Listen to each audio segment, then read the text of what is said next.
सब सभी लोग वेलकम टू टीवी स्पोर्ट्स।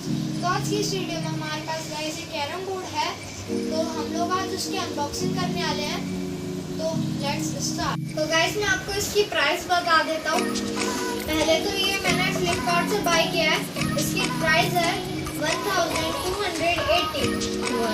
तो गाइस चलो हम इसे अनबॉक्स करते हैं। तो गाइस अब हमने इसके एक कट कर दिए हैं, बट हमें इसे निकालना पड़ेगा इस कार्डबोर्ड के अंदर से। तो गाइस ये हमने